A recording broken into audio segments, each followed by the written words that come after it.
This is just a continuation for children, grandchildren, great grandchildren regarding the COVID time, and just was talking about my back in the one before this. So it's a continuation from that. Um, Part of the reason I brought that up is that I have to admit I was starting to feel old. I turned 60 this year, and I was thinking, geez, like, what's wrong with you? Is this what happens when you get old? I was thinking, I was actually telling people, I think I'm feeling like I'm becoming a wimp. Like, I'm just, I just seem to be, always in pain and really lethargic. Well, lethargic is a sign of underactive thyroid, so it's too bad that didn't click in my brain. But I guess because I've always been the other end hyper, not under. I didn't really register it, even though I experienced it after the pill. I dropped down really low, and I had a few months, like I said, on Synthroid to maintain.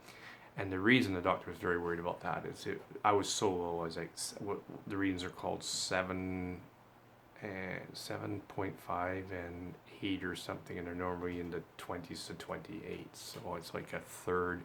And he was worried about my heart. I was slowing down so much that I might add some heart issues because of it. So hopefully now I've been on the pill, those Synthroids for over a week now, and also vitamin D and stuff, and so hopefully I'm on the mend. So it's nice to find out I wasn't totally wimpy. In fact, that's my daughter joked with me, my youngest one there. She said, "No, you weren't wimpy. You've been walking around with a broken back for a year." So if anything, I was maybe the opposite of wimpy, and maybe if I'd been a little wimpier, I would have had it checked sooner and been better off for it. So when something goes wrong, even though you're stubborn, don't be as stubborn as your grandpa walking around with a broken back for a year. Get in there, see a doctor, and just make sure what it is. So COVID itself has been quite the experience. I'm single at this time in my life and have been for a while. My ex, I still see her occasionally. My most recent ex, Bim Brack, and she's gone through a lot in the last year. We broke up over a year ago, but then after that we broke up and lived separately. We've been living separate for a couple of years now. Year or so after that, she lost her only son, so I'm still there for her, and she still comes by or gets on the phone, and unfortunately it's a tough time for her, and it's really hard whenever I do see her. It's obviously usually a negative. She's usually really feeling down and needs some grandpa time, some Dan time, just someone to listen to her and to give her a hug, and I'm going to be there for her on that, and I have been, but it's very draining.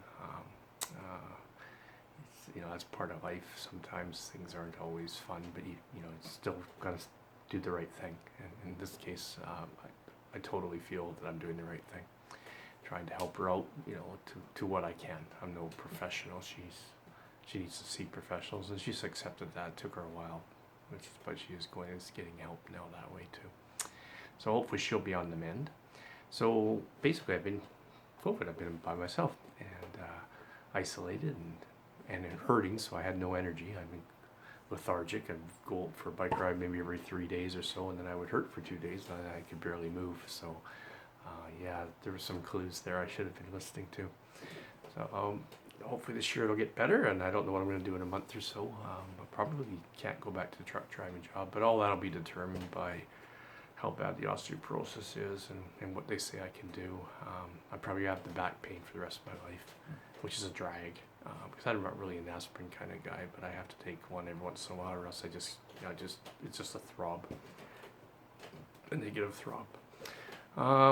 So what else about COVID? All the politics that are going on right now, our politics in the U.S., craziness down there. This time for the young ones, this time of the world is just about as crazy as it's ever been. America has a president there right now named Donald Trump. You guys will probably be doing book reports on him for years to come.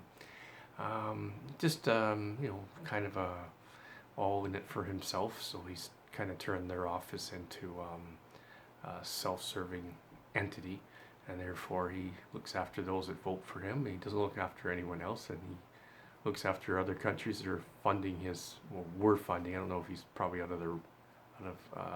probably doing better now. But for a while there, it looks like he took money from probably places like Russia and that to help make himself get through with his own businesses before he became running for politics. And now he's having to pay them back, which is obviously, a little unfair to his own country that he's not putting them first.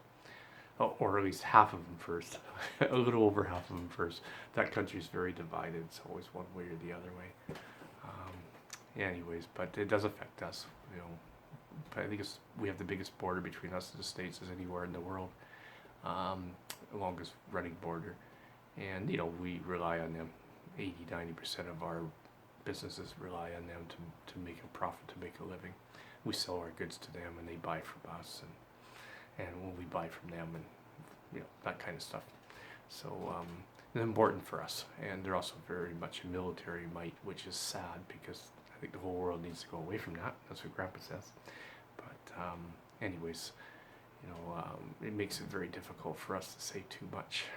They're so much wealthier than us and so much stronger than us and bigger population. And they're our next door neighbor. So you gotta pick a good next door neighbor. Right now, also on top of that, he's stoking racism, which is, they've always had racism in the States. They had a big war that you'll call it a civil war, which you guys will do in school as well, I would hope. Anyways, they fought for about slavery and that.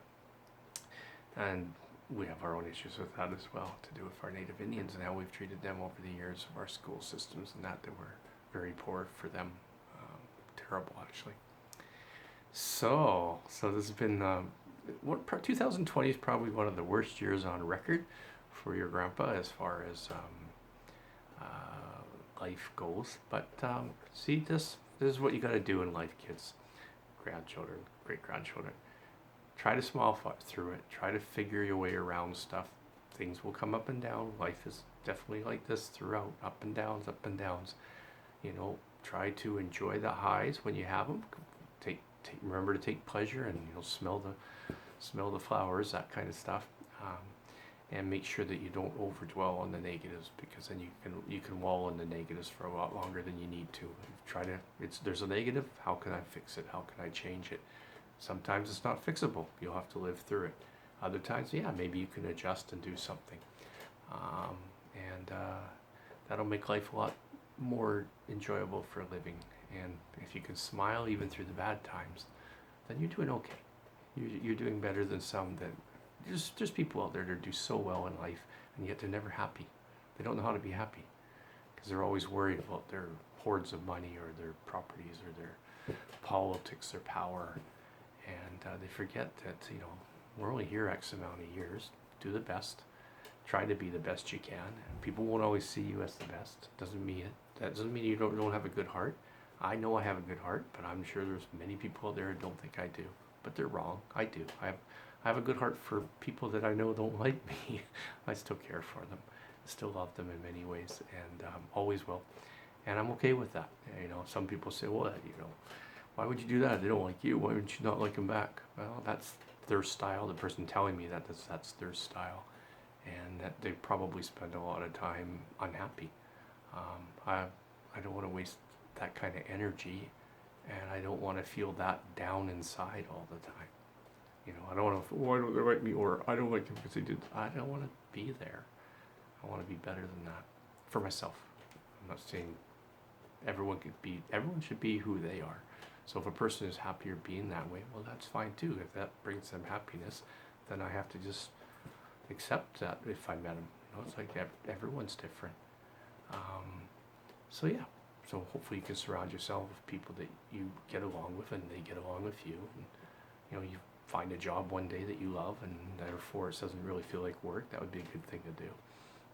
A lot of us don't do that. We just take work to get our houses and our cars. Next thing you know, we're stuck in a rut of having to pay the bills. So we have to keep doing the work that we're doing and getting paid for, even though we don't really like it, and we realize too far down the road we want to get out of it. We can't, because that's, we put ourselves in that position. So ideally, have a dream and try to fulfill it, and then you'll have a life worth living, and you'll be worth being around for other people, and you'll probably surround yourself with people like yourself, like-minded, that try to make the best out of their life. And that's all I can hope for you, as your dad, as your grandpa, as your great-grandpa, is that you guys all have as much wonderful of a life as you can, and that you pull the enjoyment out of it as often as you are able to. All right, love to everyone. I know I rambled, and again, I probably won't cut this one either. That's just as I ended the last one saying, because I think it's more real. This is your grandpa at 60 years old. He's, part of the reason you're on this planet. All right, love to all.